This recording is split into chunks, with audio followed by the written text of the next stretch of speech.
Affidavit.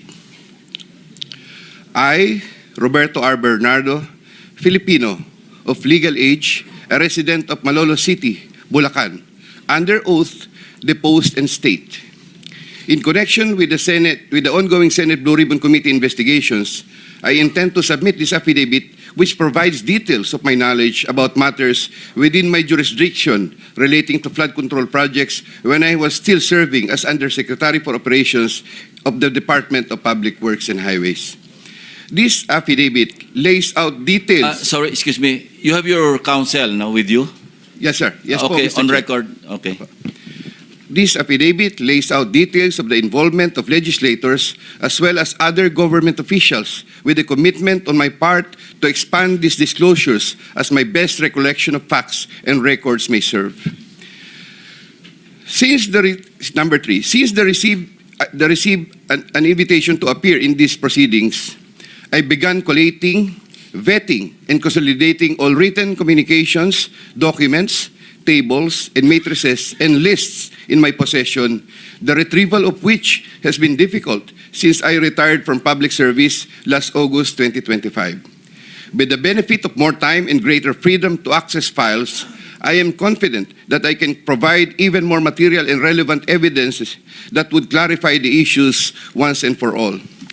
Number four, more importantly, I am executing and submitting this affidavit with my full and absolute consent as an integral part of my application to be admitted under the Witness Protection Program through the favorable recommendations of the Honorable Chairman of the Blue Ribbon Committee, Senator Ping Lacson, and the Honorable Senate President, Tito Soto, under Section 4, as well as Section 10 of Republic Act Number 6981, otherwise known as Witness Protection, Security, and Benefit Act before the Department of Justice.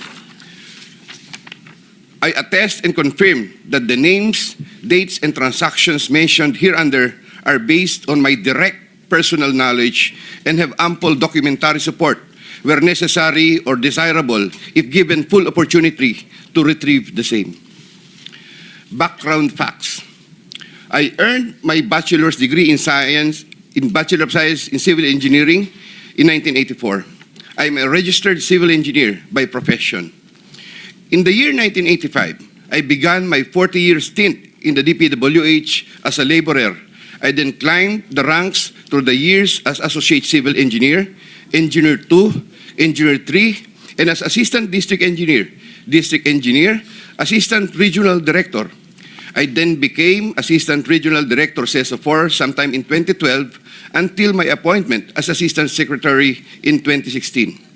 I finally became Undersecretary more than a year later and remained such until my retirement on August 2025. I met former District Engineer Henry Alcantara during my assignment in the Laguna 2nd District Engineering Office. Engineer Alcantara, Engineer Bryce Hernandez, Engineer J.P. Mendoza, and Engineer Algie Jumasig all belong to the Bulacan 1st DEO. 2020-2040 scheme. Sometime after the State of the Nation address of President Ferdinand Bongbong Marcos Jr. in July 2025, and while I was already on sick leave, I heard from Secretary Bonoan for the first time that Engineer Alcantara, Engineer Hernandez, Engineer Mendoza, and Engineer Dumasig were engaged in contracting activities using the licenses of other contractors. Subsequently, Engineer Hernandez confirmed this arrangement through one of the legislative hearings and by other contractors whose license they used. According to Bryce Hernandez, their sharing is 20-20-20-40% from these activities.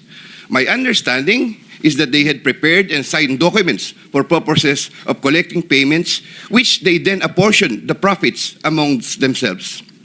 However, I must admit that I have no personal knowledge on the exact actions they took to accomplish this scheme, and I can only be asked general questions on the systems in place that would have allowed this modus operandi to happen. I categorically state that I have neither knowledge nor participation in these business activities, which were entirely done by Engineer Alcantara, Engineer Hernandez, Engineer Mendoza, and Engineer Dumasig on their own. Ghost projects. At about the same time, after the 2025 SONA, I also heard for the first time that aside from the 2020-2040 scheme, were flood control projects, ghost projects, for which Engineer Alcantara, Engineer Hernandez, Engineer Mendoza, and Engineer Dumasig were also responsible. These were confirmed later by Secretary Bunaan during a separate legislative hearings. I called up Engineer Alcantara to ask him about these flood control ghost projects. He denied any participation. Subsequently, he likewise told me that he even convened the officers of Bulacan First DEO to confront them about these ghost projects, and that some officers, it was Engineer Hernandez, who was the primary person responsible for the same. In the exact words of Engineer Alcantara, si Bryce po yan. I categorically state that I have neither knowledge nor participation in these flood control ghost projects. Congressman Zaldy Co. My personal knowledge regarding Congressman Zaldy Co are set out as follows. Congressman Zaldy Co one time called me to say that he met Engineer Alcantara and wanted to confirm, maayos bang kausap si Engineer Alcantara? To which I replied, maayos po. Engineer Alcantara then told me that Kong Zaldy Co was asking for a 25% commission, and out of that amount, 2% was to be shared equally between Engineer Alcantara and myself. In his exact words, boss, hati na tayo sa 2%. Furthermore, Engineer Alcantara would tell me every time that he made deliveries of cash to Congressman Zaldy Co in compliance with his commitment to Congressman Zaldy Co.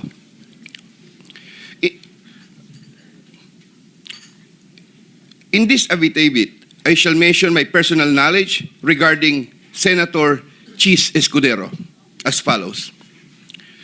Maynard Ngu and I are close friends, and we go years back. He is also a close friend and campaign contributor of Senator Chiz Escudero. Maynard Ngu asked me to submit a list of projects. I personally submitted a list of projects to Maynard Ngu, and some of the items therein pertaining to Valenzuela and Marinduque projects were subsequently included in the General Appropriations Act. A copy of the list of Valenzuela and Marinduque projects is here to attach to this affidavit as Annex A. When I gave him the list and in relation to the commitment, I asked him, boss, paano to? Maynard replied, bahala ka na. I asked, boss, okay na ba ang 20%? Maynard said, okay. After inclusion of the projects in the GAA, I delivered 20% of approximately 800 million or about 160 million to Maynard Ngu, which was meant for Senator Escudero. Finally, I would like to add that deliveries of cash were personally made to me, by me, to Maynard Ngu at his office in Manila. I confirm that Commissioner Lipana requested that he be referred to officers of DPWH Bulacan First DEO. I referred to Engineer Bryce Hernandez. I have no personal knowledge if they were able to secure a project in Bulacan First DEO. Furthermore, and subject to possible referral to an executive session upon the approval of the Honorable Chairman, I attest to the broader systemic issues in DPWH that are widespread. My statements hereunder are based on personal knowledge and direct interactions with the personalities involved with great risk to my safety and that of my family members. I confirm the following. Yusek Trygve Olaivar of DepEd.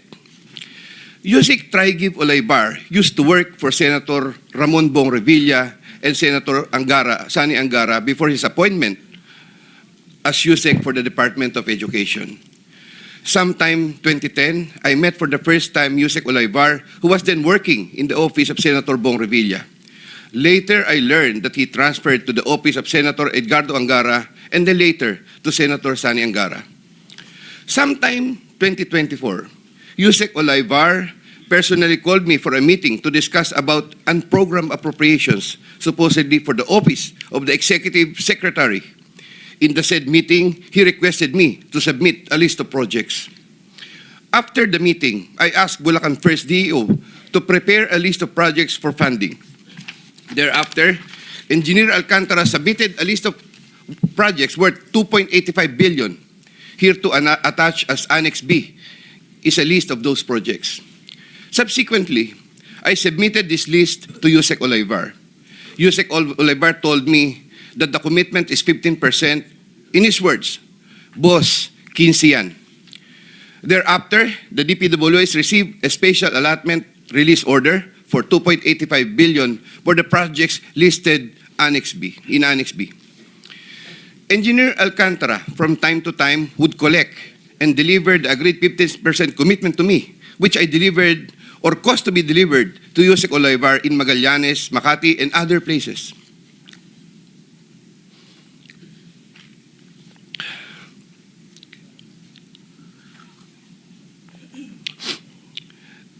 Senator Ramon Revilla. Sometime in the year 2024, Senator Revilla and I met where I gave him a list of projects given to me by Engineer Alcantara. Senator Revilla asked for a commitment, which I suggested. Then he approved at 25% of the total amount of. Then he approved at 25% of the total amount of the projects indicated in the list here to attach as Annex C. I relayed the 25% commitment to Engineer Alcantara and told him that Senator Revilla will appreciate additional contributions for his senatorial re-election bid. Engineer Alcantara collected the 25% commitment, or about 125 million, which was turned over to me and then delivered to Senator Revilla in his house in Cavite.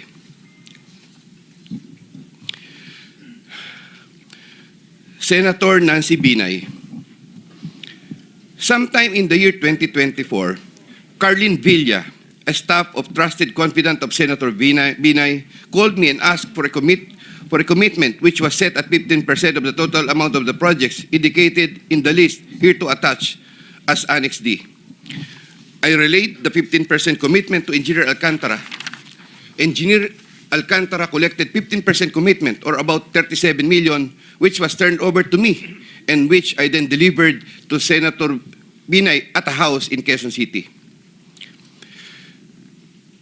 Given the complexities of the transactions and personalities involved, I humbly reserve the right to submit a supplementary affidavit if warranted in the premises.